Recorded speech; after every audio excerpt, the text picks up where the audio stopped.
ആക്കി കഴിഞ്ഞിട്ടുണ്ടെങ്കിൽ എന്താണ് സംഭവിക്കുക എന്നുള്ള കാര്യമാണ്. അപ്പോൾ നല്ല അടിപൊളി കൊക്കക്കോള ഒരെണ്ണം വാങ്ങിയിട്ടുണ്ട്. നമ്മൾ നേരെ നല്ല ചൂടുള്ള പാനിലേക്ക് ഒഴിച്ചു കൊടുക്കുകയാണ്.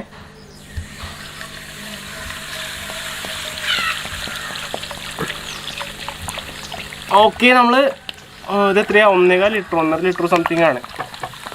ഇത് ചൂടായി കഴിഞ്ഞിട്ടുണ്ടെങ്കിൽ എന്താണ് ഉണ്ടാവാൻ നോക്കാം നമുക്ക്. ഓക്കെ, അപ്പോൾ നമ്മുടെ പാനിൽ ഒഴിച്ചിട്ടുണ്ട്. ഇനി ഇത് കുറച്ച് നേരം ചൂടാൻ വെക്കാം. എന്തായാലും ഇത് ഒന്ന് ചൂടായി വറ്റി വരാനായിട്ട് കുറച്ച് സമയം കൊടുക്കുക. അത്ര നേരം നമുക്ക് വെയിറ്റ് ചെയ്യാം. നമ്മുടെ കൊക്കക്കോളയുടെ വറ്റൽ പുരോഗമിച്ചുകൊണ്ടിരിക്കുകയാണ്. എന്തായാലും കുറച്ചുകൂടി വെയിറ്റ് ചെയ്യേണ്ടി വരും. ടൈം ഒരുപാട് എടുക്കുന്നുണ്ട് കേട്ടോ.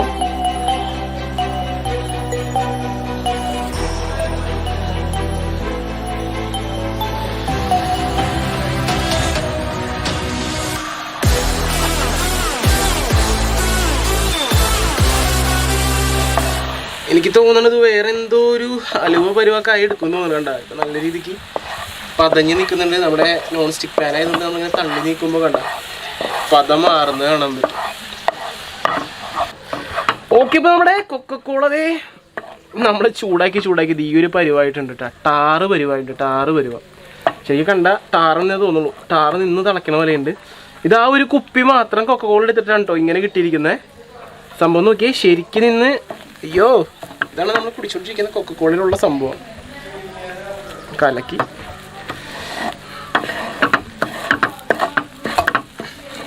ആ ഒരു കുപ്പിന്നാണ് കേട്ടോ ഇങ്ങനെ കിട്ടിയത്. കുറച്ചുകൂടി ചൂടാക്കി കഴിഞ്ഞാൽ എന്താവും നോക്കാം.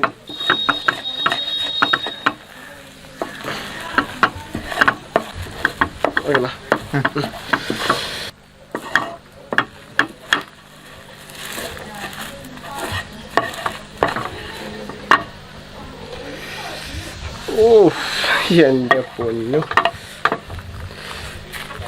ഇതേ നമ്മുടെ കൊക്കക്കോള തിളപ്പിച്ച് കഴിഞ്ഞിട്ട് ബാക്കി വന്നതാട്ടോ. ഇതെന്താ ടാറ് പോലെ ഇരിക്കുന്നുണ്ട്. ടാറാന്ന് തോന്നണം.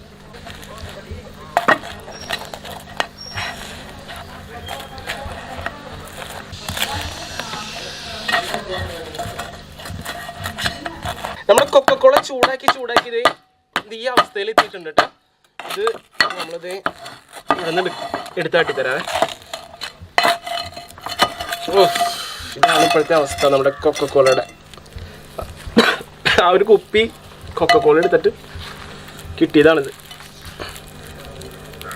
ഓ, ഇതെന്തത്, നമ്മൾ കുടിക്കുന്ന കൊക്കക്കോളയിലുള്ളതാണിട്ടത്. ഒരു കുപ്പിയിലിട്ടാ, ആ ഒരു കുപ്പി മാത്രമേ എടുത്തിട്ടുള്ളൂ.